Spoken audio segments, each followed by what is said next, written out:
gustaría compartir con ustedes la palabra de Dios con el sermón titulado El orden de Melquisedec y el sumo sacerdote. El orden de Aarón se encuentra en la ley de Moisés, que representa el Antiguo Testamento. Aarón fue el primer sumo sacerdote, ¿verdad? También se le conoce como el orden de Leví. Significa lo mismo. Leví era el nombre de la tribu a la que pertenecía Aarón. Por lo tanto, existía el orden de Aarón. ¿Y qué orden más existe según la ley del Nuevo Pacto en los tiempos del Nuevo Testamento? El orden de Melquisedec. Así que hoy, con el título El orden de Melquisedec y el sumo sacerdote, examinemos cuidadosamente la voluntad de Dios contenida en la verdad de Melquisedec. ¿Qué ocurrirá con toda la humanidad de hoy que no está en el orden de Melquisedec?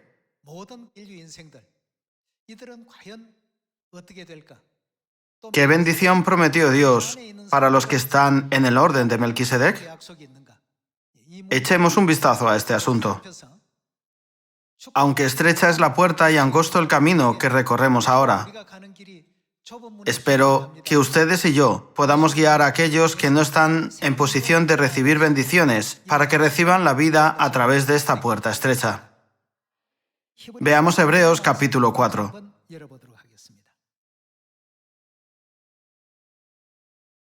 Hebreos capítulo 4, versículo 14. Por tanto, teniendo un gran sumo sacerdote que traspasó los cielos, ¿quién es el gran sumo sacerdote? Jesús, el Hijo de Dios. ¿Qué título recibe Jesús en Hebreos capítulo 4? Es el gran sumo sacerdote.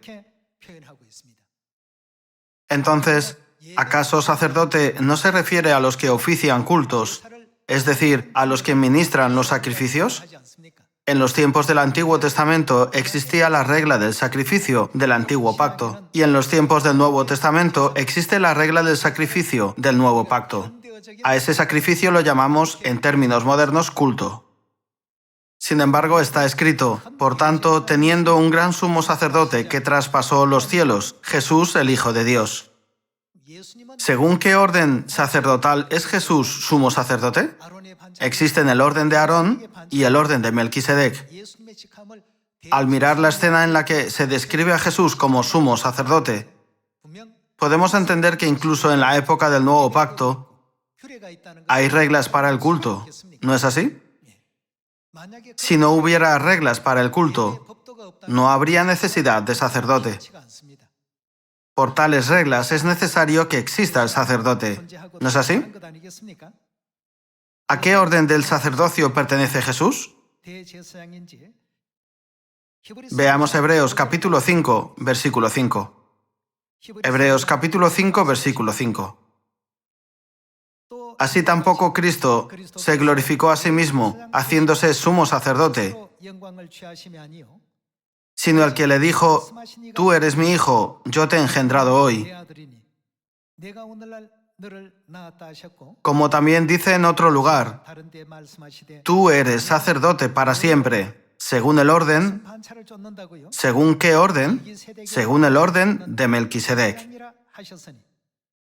Aquí Jesús es declarado como sumo sacerdote según el orden de Melquisedec. Versículo 7. Y Cristo, en los días de su carne, ofreciendo ruegos y súplicas con gran clamor y lágrimas, al que le podía librar de la muerte, fue oído a causa de su temor reverente.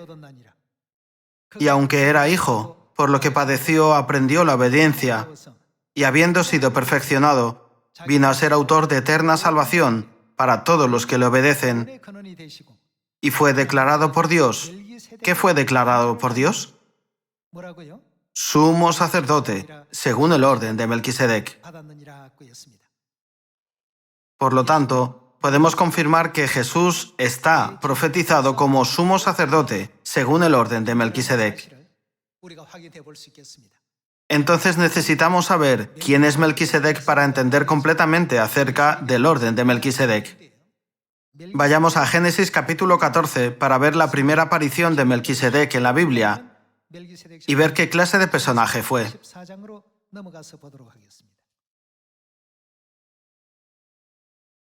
Vayamos a Génesis capítulo 14, versículo 17. Génesis capítulo 14, versículo 17. Cuando volvía de la derrota de Kedorlaomer y de los reyes que con él estaban, salió el rey de Sodoma a recibirlo al valle de Sabe, que es el valle del rey. Entonces Melquisedec, rey de Salem y sacerdote del Dios Altísimo, sacó, ¿qué sacó? Pan y vino, y le bendijo diciendo: Bendito sea Abraham del Dios Altísimo, creador de los cielos y de la tierra, y bendito sea el Dios Altísimo, que entregó tus enemigos en tu mano, y le dio a Abraham los diezmos de todo. Aquí podemos ver que Melquisedec, rey de Salem, bendijo a Abraham con pan y vino. Sin embargo, respecto al título de Melquisedec, la Biblia nos dice que era sacerdote del Dios Altísimo. En la época de Abraham, los sacerdotes ministraban sacrificios con la sangre de ovejas, cabras u otros animales, por lo que ofrecer sacrificios con pan y vino fue un acto único e inusual. Cuando vemos la escena de Melquisedec desde la perspectiva del Antiguo y del Nuevo Testamento, el Antiguo Testamento es una sombra, no es la realidad. Dios mostró a través de las profecías escritas en el Antiguo Testamento que la realidad de estas sombras vendría después. ¿Quién es el que vino a esta tierra como realidad de estas profecías? Como acabamos de confirmar en Hebreos capítulo 5, versículo 8, Jesús fue declarado por Dios sumo sacerdote según el orden de Melquisedec. La Biblia nos dice esto claramente. Así como Melquisedec bendijo a Abraham con pan y vino, debería haber una escena en la que Jesucristo, que vino a esta tierra como su realidad, también bendijera a la gente con pan y vino. ¿No es así? Desde una perspectiva bíblica basada en la verdad, debería de haberla. Sí, esa es la Pascua. ¿Pertenecemos al orden de Melquisedec? ¿Estamos siguiendo realmente las reglas correctas de adoración que han sido dirigidas por Jesús o no? Esto se puede distinguir claramente a través del pan y el vino de la Pascua. Por lo tanto, aquellos que no siguen el orden de Melquisedec, es decir, aquellos que no recorren el camino de Melquisedec guiado por Cristo, nunca podrán alcanzar la vida eterna. La Biblia nos dice que tales personas no pueden entrar en el lugar santísimo. Primero, confirmemos la escena en la que Jesucristo vino a esta tierra como sumo sacerdote según el orden de Melquisedec y bendijo a la humanidad con la vida eterna a través del pan y el vino. Mateo capítulo 26.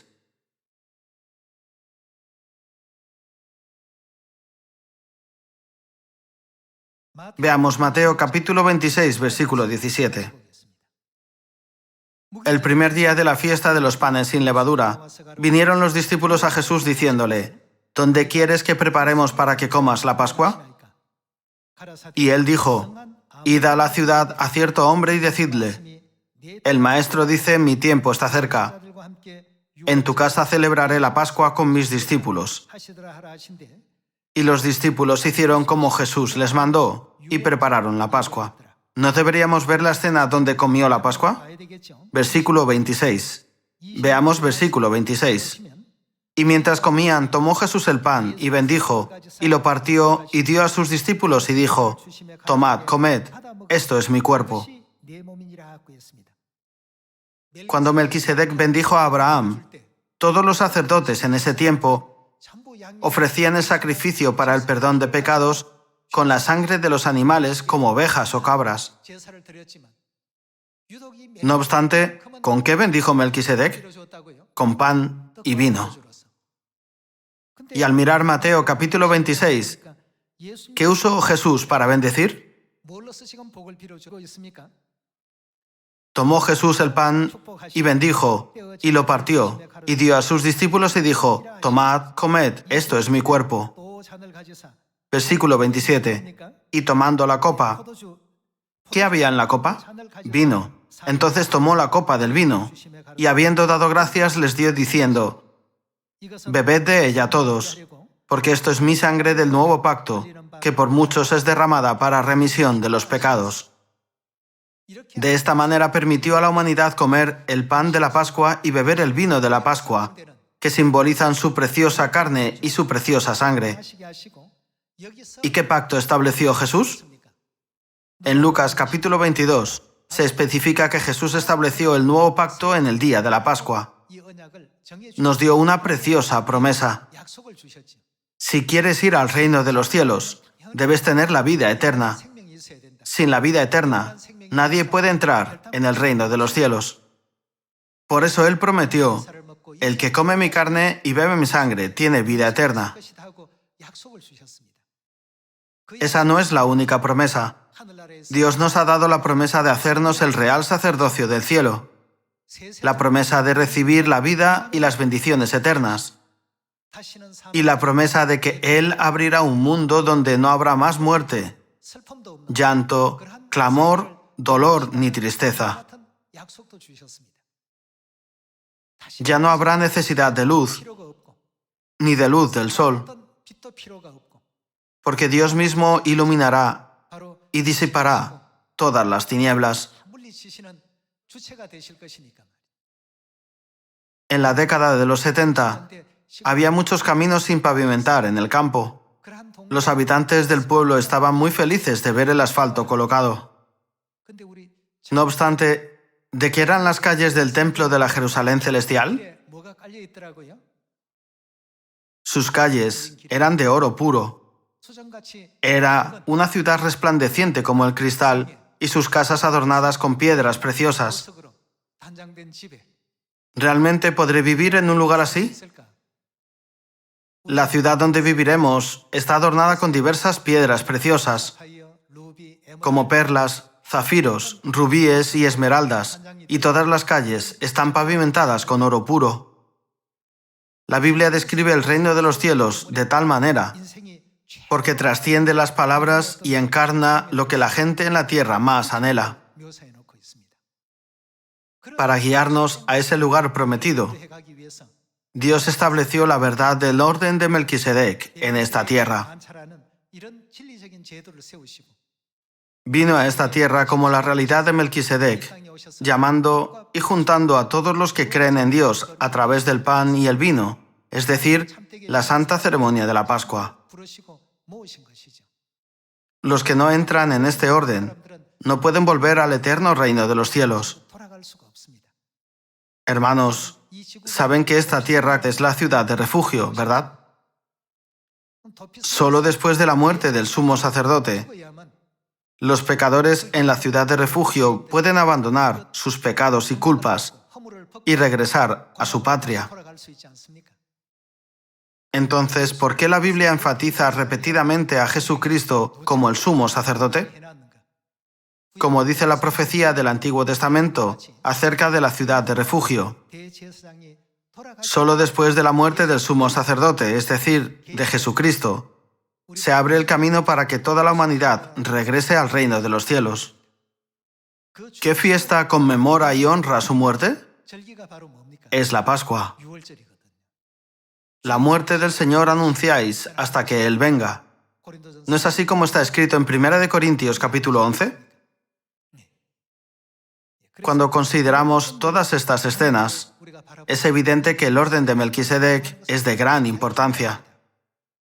En el Antiguo Testamento, Dios aceptaba solo los sacrificios, el culto, ofrecidos por los sacerdotes levíticos.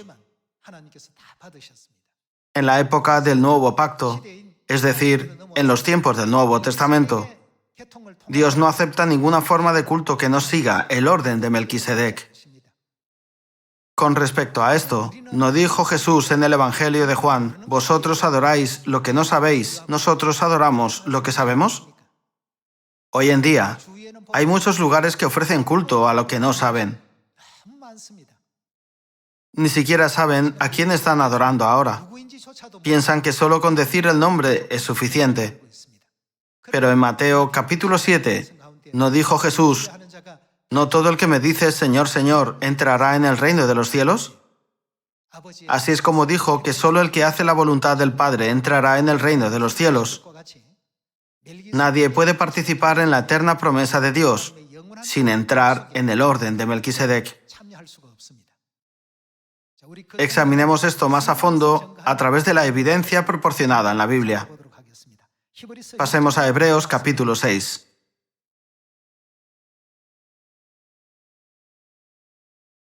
Hebreos capítulo 6, versículo 17. Aquí dice: por lo cual, queriendo Dios mostrar más abundantemente a los herederos de la promesa. ¿Quiénes son estos herederos? Son los herederos de la promesa de Dios. Son aquellos que siguen el orden de Melquisedec. A ellos se les promete la herencia de Dios. Son los hijos de la promesa y el resto de la descendencia de la mujer. La Biblia los describe como los que guardan los mandamientos de Dios. Sigamos confirmando esto. Por lo cual, queriendo Dios mostrar más abundantemente a los herederos de la promesa la inmutabilidad de su consejo, interpuso... ¿Qué interpuso? Juramento.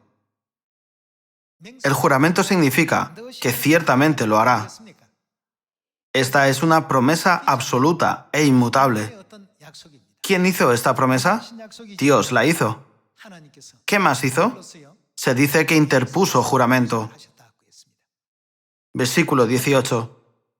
Para que por dos cosas inmutables, en las cuales es imposible que Dios mienta, tengamos un fortísimo consuelo, los que hemos acudido para asirnos de la esperanza puesta delante de nosotros, la cual, la esperanza de que seremos herederos de la promesa de Dios, tenemos como segura y firme ancla del alma, y que penetra hasta dentro del velo, donde Jesús entró por nosotros como precursor, hecho sumo sacerdote para siempre.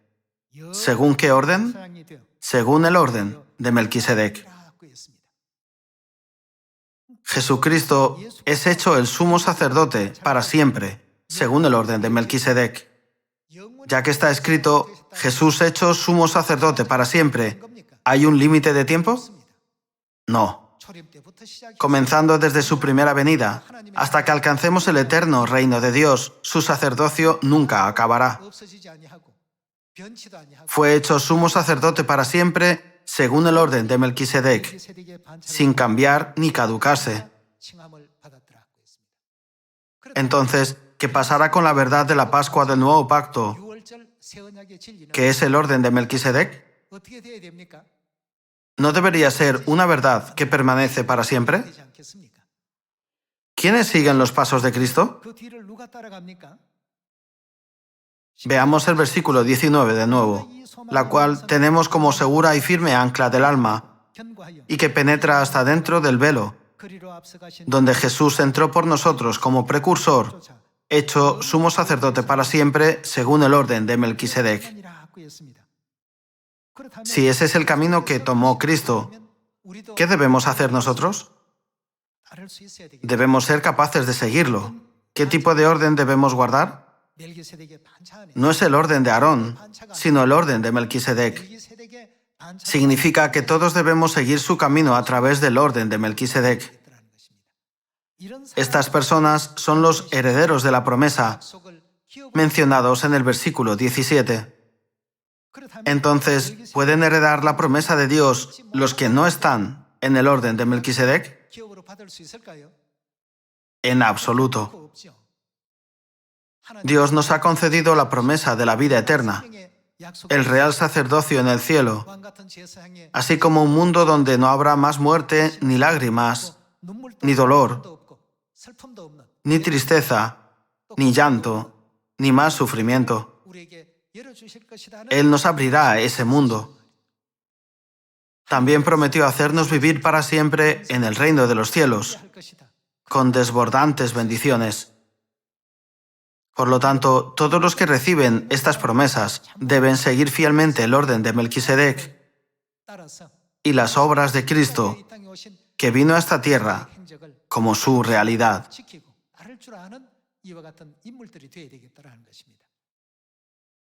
De lo contrario, no podrían participar de esa promesa. Entonces, veamos la escena en la que Jesús trajo el pan y el vino a esta tierra según el orden de Melquisedec. Confirmemos esto una vez más en Lucas capítulo 22. Lucas capítulo 22 versículo 7. Llegó el día de los panes sin levadura, en el cual era necesario sacrificar el cordero de la Pascua. Y Jesús envió a Pedro y a Juan diciendo: Id, preparadnos la Pascua para que la comamos. Jesús preparó la Pascua. Pasemos al versículo 14.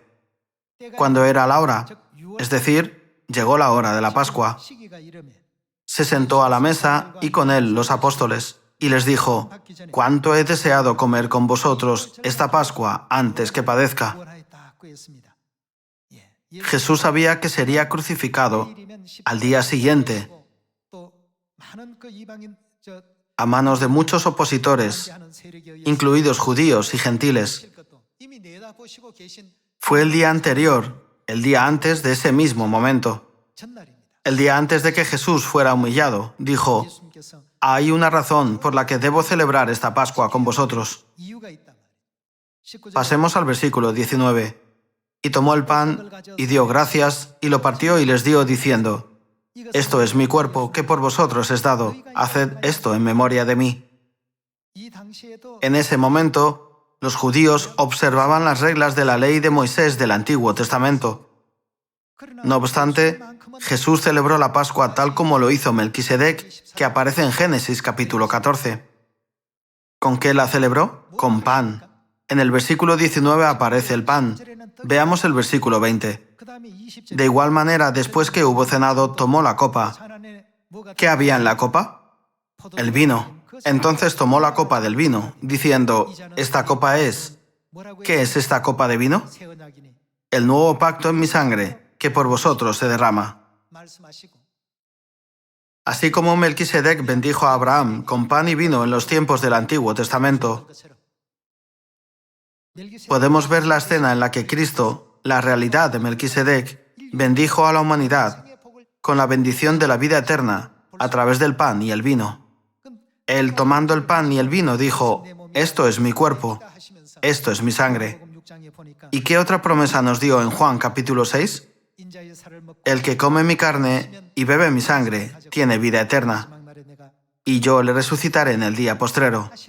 Dios dio esta promesa. Ya que Jesús vino a esta tierra como la realidad de Melquisedec y como sumo sacerdote, podemos avanzar hacia la verdadera bendición, la vida eterna, si seguimos sus reglas de sacrificio. ¿No es así? En otras palabras, sus reglas tienen la promesa de salvación.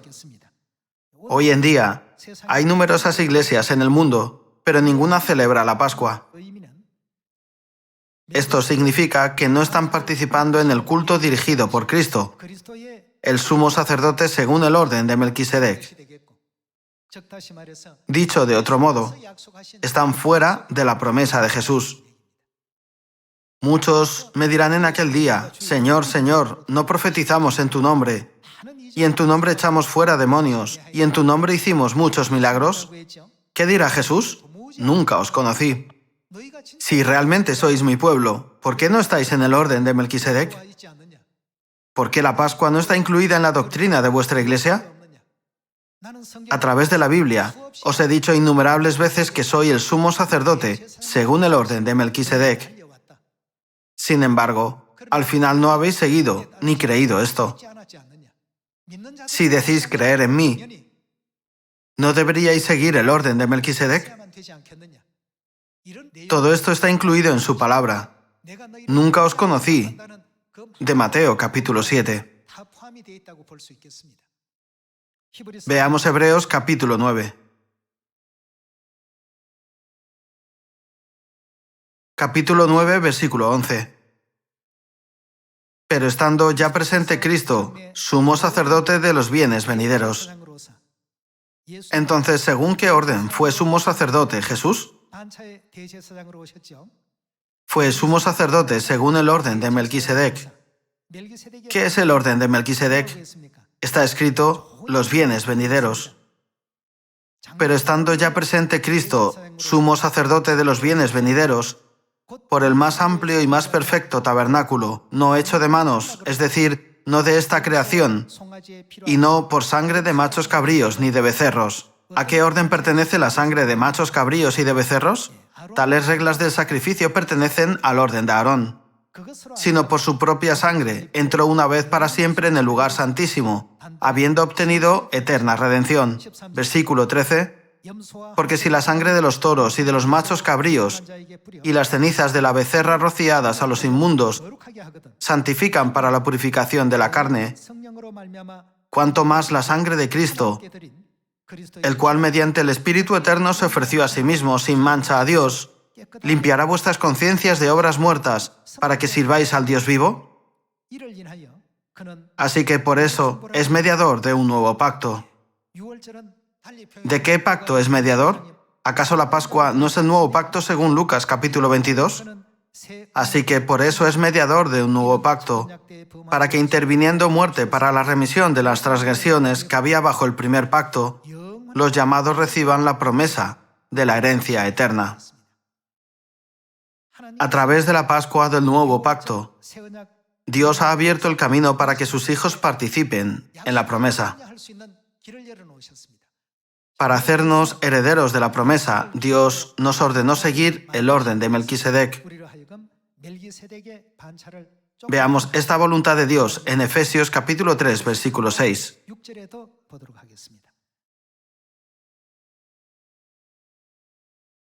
Veamos el versículo 6. Que los gentiles son... ¿Qué son los gentiles?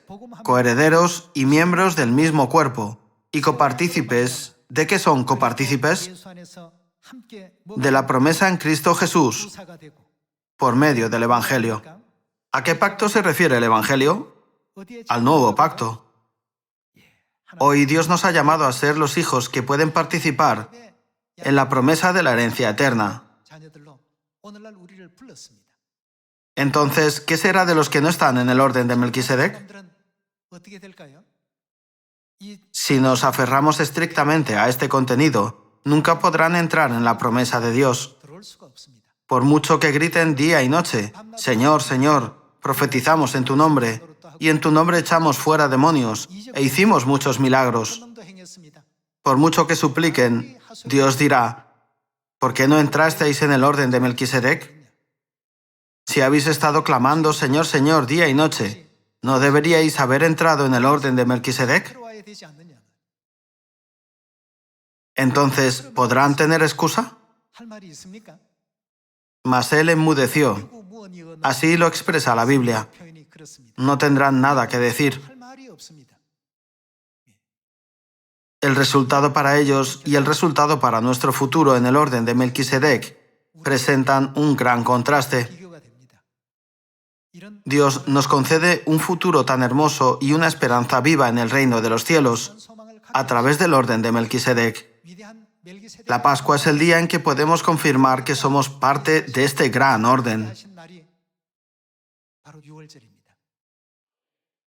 El pan y el vino de la Pascua no son simplemente un pedazo de pan y una copa de vino.